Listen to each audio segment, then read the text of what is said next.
Good morning sir. Good morning sir. Bus thank you. તમારો code આપો. મારો આજનો કોડ ZOR છે. તમારું ઇન્ટ્રોડક્શન આપો ટૂંકમાં. સર મેં વર્ષ 2018માં નિરમા યુનિવર્સિટીમાંથી કેમિકલ એન્જિનિયરિંગ વિષય સાથે ગ્રેજ્યુએશન કરેલું છે. ત્યારબાદ અંદાજે 1.5 વર્ષ જેટલો સમયગાળો રિલાયન્સ જામનગરમાં શિપફિલ્ડ એન્જિનિયર તરીકે ફરજ બજાવેલી છે. હું હાલમાં ગુજરાત સરકારમાં RTOમાં હેડ ક્લાર્ક તરીકે ફરજ બજાવું છું.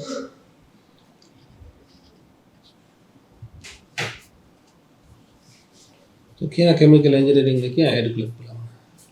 હા સર, કેમિકલ એન્જિનિયરિંગમાં તમે કેમિકલ એન્જિનિયરિંગ જ્યારે કર્યું ત્યારે શું વિચારીને કેમિકલ એન્જિનિયરિંગ કર્યું હતું?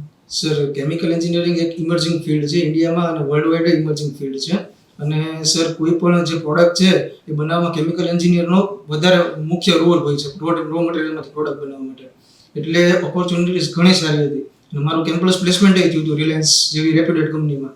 પણ સર મીનવાઇલ મેં એવું મેં રિયલાઇઝ કર્યું કે જો હું ગુજરાત સરકારની ક્લાસ 1-2માં આવું છું તો સર મને એક એવી જગ્યાથી સ્ટાર્ટ કરવાનો મોકો મળે છે કે જ્યાં પ્રાઇવેટ સેક્ટરમાં પહોંચતા કદાચ મને 10-15 વર્ષ લાગે ક્લાસ 1-2 પોસ્ટ ઉપર. અને સર જોબ ડાયવર્સિટી પણ વધારે છે એટલા માટે મેં 1-2ની પ્રિપરેશન કરી. સર મીનવાઇલ મેં 5 ઇન્ટરવ્યૂ આપેલા છે ક્લાસ 1-2ના, પણ સંજોગવશ સિલેક્શન નથી થયું.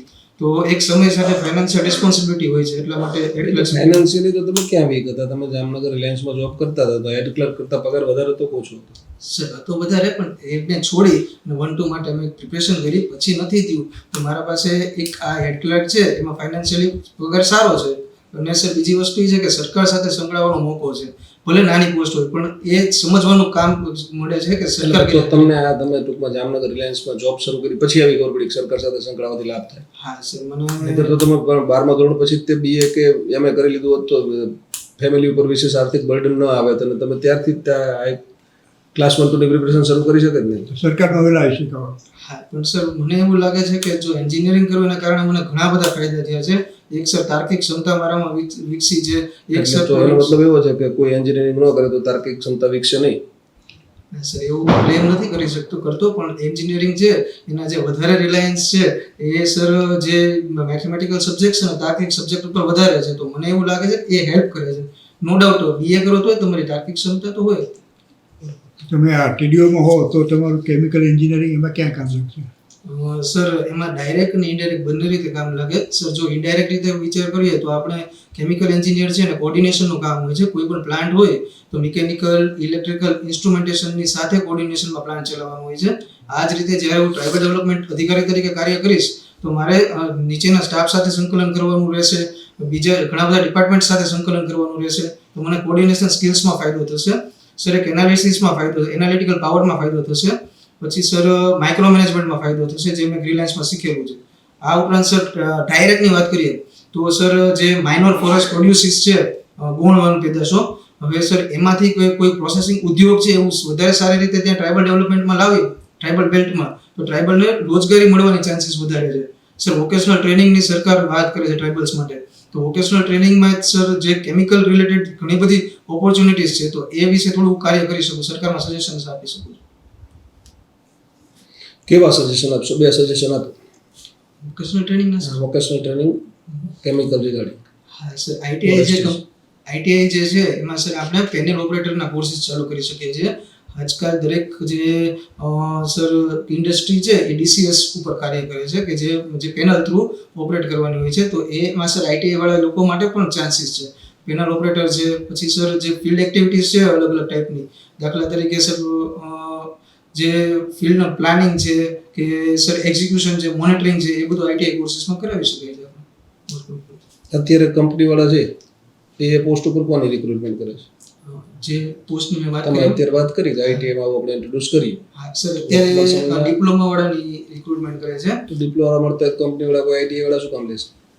સર એના 2 કારણ હોઈ શકે. સર એક તો સર સ્કિલ મહત્વની છે ડિગ્રી કરતાં પણ. જો આઈટીઆઈ વાળા વ્યક્તિ છે એની પાસે સેમ કામ કરવાની કાર્યક્ષમતા છે તો આઈટીઆઈ વાળાને હાયર કરી શકશે. બીજી વસ્તુ એવું નથી. આજે માની લો જીપીએસસી રિક્રુટ કરે છે અત્યારે TDO ને, તો 12 પાસને કેમ ફોર્મ ભરવા દેતા?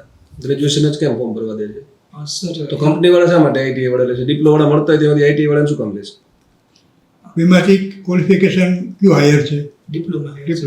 સર ટીડીઓમાં આપણે 12 પાસ વાળાને ફોર્મ ન ભરવા દીધા અને ગ્રેજ્યુએશન વાળાને જ ભરવા દીધા એવું શા માટે કર્યું? આપણે 12 પાસને ભરવા દઈએ તો સ્કિલ મેટર કરતી હોય તો શું વાંધો? કેટલાક સ્કિલ હોય છે જ. હા, એટલે એક્ઝામ ક્લિયર કરવાની સ્કિલ હોય, પણ સર એક સરકાર એવું માને છે કે ગ્રેજ્યુએશન કરેલો વ્યક્તિ છે એમનામાં તાર્કિક ક્ષમતા એટલી વિકસેલી હોય. આ ઉપરાંત સર એની જે ગ્રેજ્યુએશન દરમિયાન એની પર્સનાલિટી ડેવલપ થઈ હોય છે, સરકારમાં વધારે કામ હા તો એ એક્સપોઝર એને વધારે મળેલું હોય છે.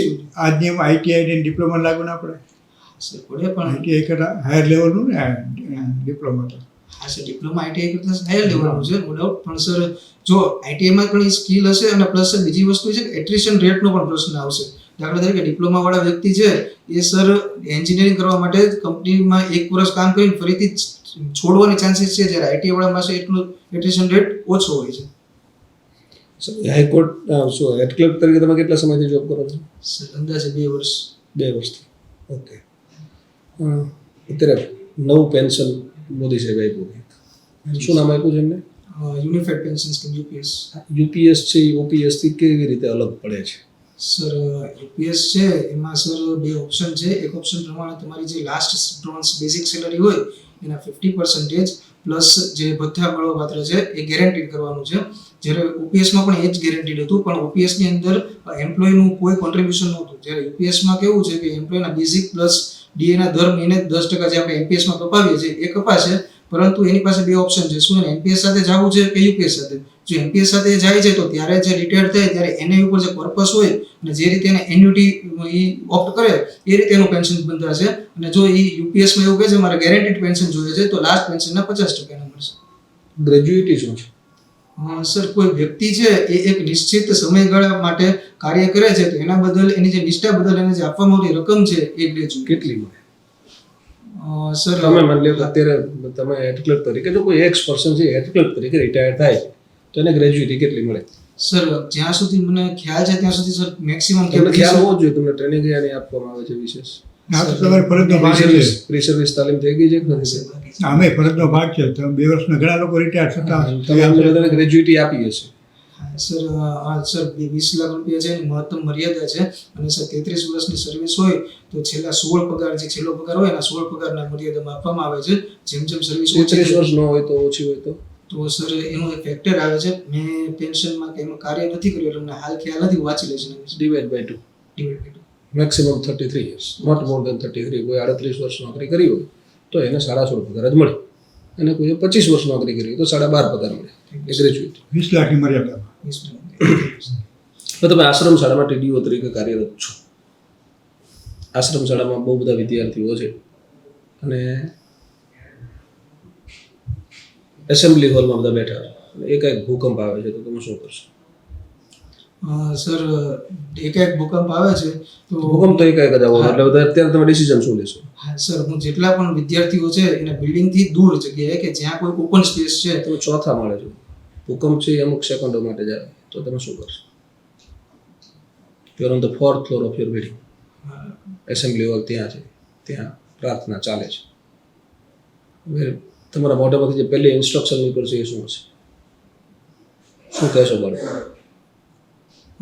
તમે પેનિક ના થાવ, એક જગ્યાએ એકઠા થઈ અને રહ્યો સર. બાકી ક્યાં એકઠા કરશો? એક જગ્યાએ સર એસેમ્બલી હોલમાં જ તે કે જ્યાં મતલબ જ્યાં કોઈ ઉપરથી પડવાની શક્યતા મતલબ કોઈ વસ્તુ સર કોઈ ટેબલ હોય કે કોઈ એવું શેલ્ટર હોય કે જેના નીચે એટલે મેં એસેમ્બલી હોલ કીધો છે. એસેમ્બલી હોલમાં ટેબલ ના હોય, કેટલાક સમય અને બધા છોકરા હોય. સર બરાબર છે. તો એક કોર્નર પાસે હું ટ્રાય કરીશ કે કોર્નર પાસે ઉભા રહી શકું છું. બાળકો લાઈનમાં લીધું. બરોબર છે. શોખ શું છે તમારો? સર શોખ ના કહેવાય, પણ ફ્રી ટાઈમની અંદર મને ક્રિકેટ જોવું અને રમવું પસંદ છે. બરાબર. એક કોઈ એક જોડી નામ આપો કે જેણે વિશ્વ વિક્રમ કર્યો હોય રનમાં. જોડી પાર્ટનરશિપ સર ઓપનિંગ પાર્ટનરશિપમાં McKenzie and Graeme Smith South Africa 600 હતું. પછી સર T20ની વાત કરીએ આઈપીએલની અંદર તો ડી વિલર્સ અને વિરાટ કોહલી આરસીબી માટે વિક્રમ કરેલો છે. ખ્યાલ આવે છે. બરાબર. તમને રમવામાં શું પસંદ કરો? Batting, bowling, fielding? Sir batting થોડું વધારે પસંદ છે. બરાબર. બેટની સાઇઝ કેવી હોય? સાઇઝ ખ્યાલ નથી સર. બોલની? બોલની સાઇઝ ખ્યાલ નથી. બરાબર. સર, ભારત અત્યાર સુધી કેટલા વર્લ્ડ કપ જીત્યું છે? વન ડે અને T20 બધા ઇન્ક્લુડેડ. 2020 બધા included. સર 3 વર્લ્ડ કયા 4 વર્લ્ડ કપ સોરી સર. કયા કયા છે? બે T20 વર્લ્ડ કપ છે અને 2 વર્લ્ડ પૂર્ણ વર્ષ સાથે ઘણા ઓછા છે. સર 1983 કપિલ દેવની અધ્યક્ષતામાં first one day world cup છે. સર 2008 ને સર 2007 MS ધોનીની અધ્યક્ષતામાં ફર્સ્ટ T20 વર્લ્ડ કપ આપણે જીત્યા છે.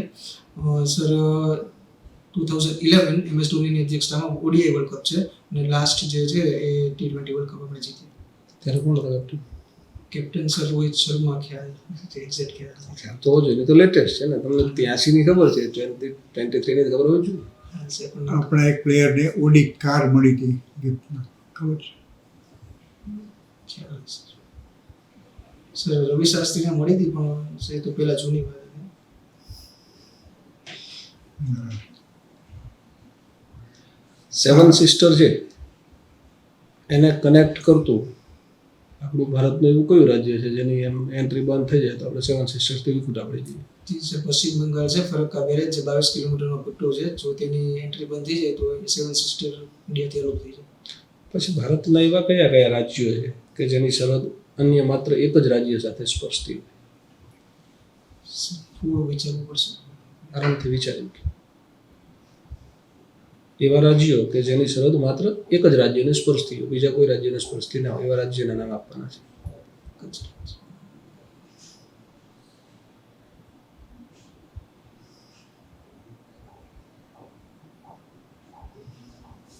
શ્યોરિટીથી નથી કહી શકતો અત્યારે. એકાદું યાદ હોય તો કહેશો તો ચાલશે.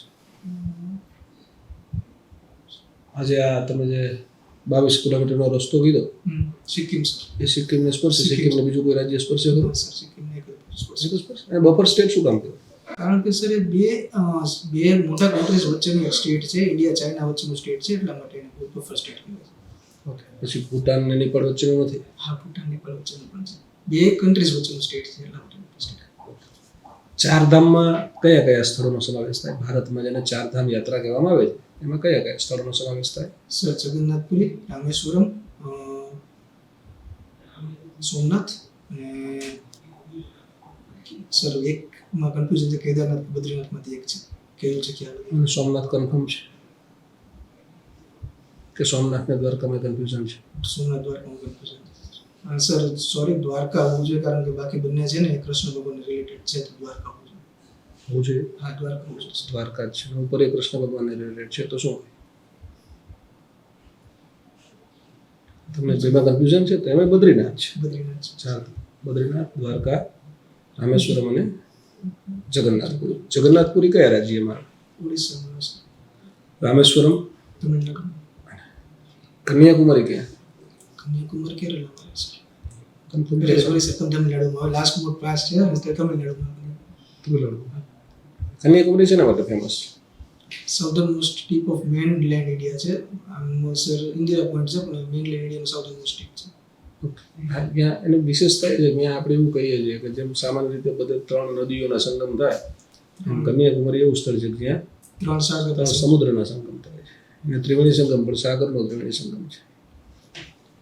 તો આદર્શ વ્યક્તિ કોણ?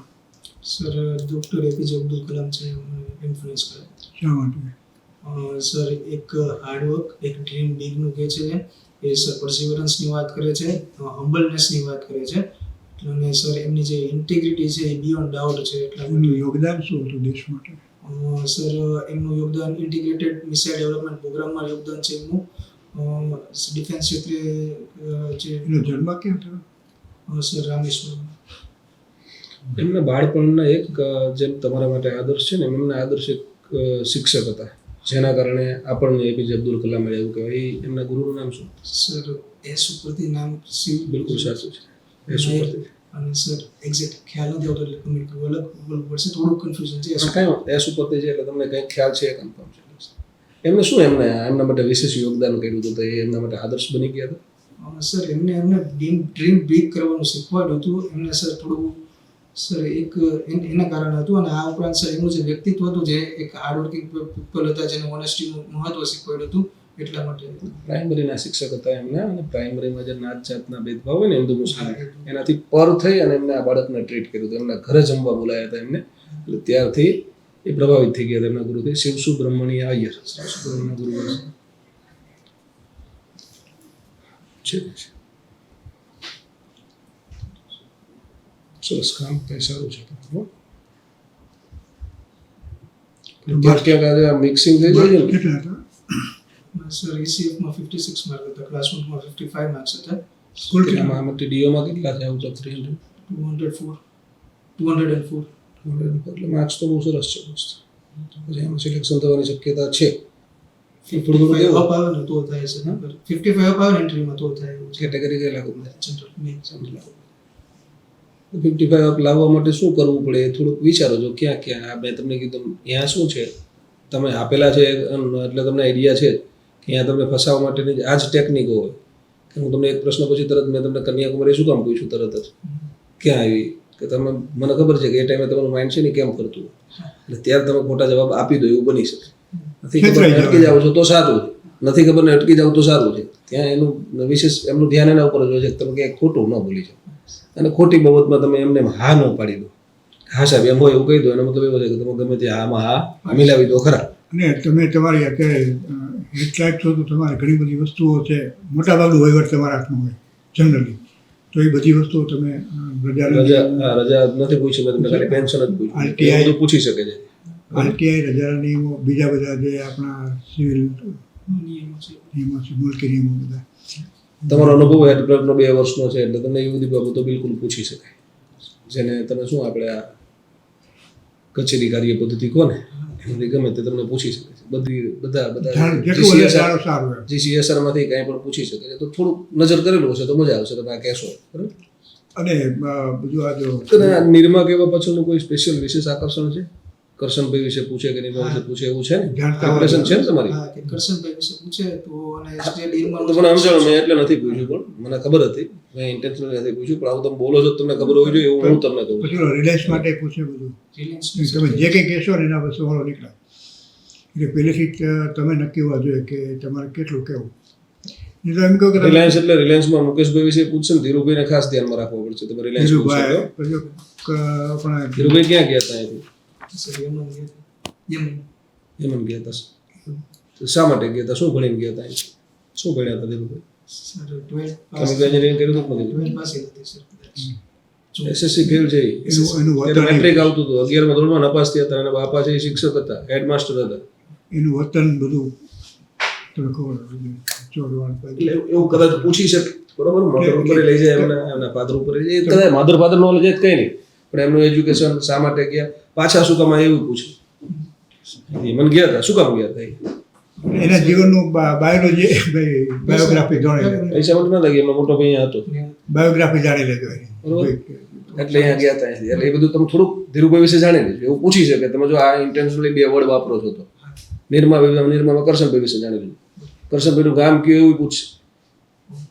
એટલે એવું બધું તમે જાણી લેજો, લખી રાખજો. તો શું થાય તો તમે અને પાછું એમાં શું થાય કોઈ વ્યક્તિ વિશેષ અહીંયા બેઠો છે ને એના માટે આ ધીરુભાઈ કરશનભાઈ છે અમુક અંશે આદર્શો એને મજા આવતી એને જાણવાની. મને તો મજા નથી આવતી પણ અહીંયા કોઈ એવું એને મજા આવતી કારણ કે વ્યક્તિગત રીતે કઈ મજાના વ્યક્તિ હતા એટલે તો એ પૂછી શકે તમે. એટલે આપણે બધું જાણતા હોય તો સારું એમ. જેટલું વધારે જાણો. ભલે. બીજું કોઈ ઇમ્પ્રુવમેન્ટ બાકી બધું બહુ તમારે સરસ.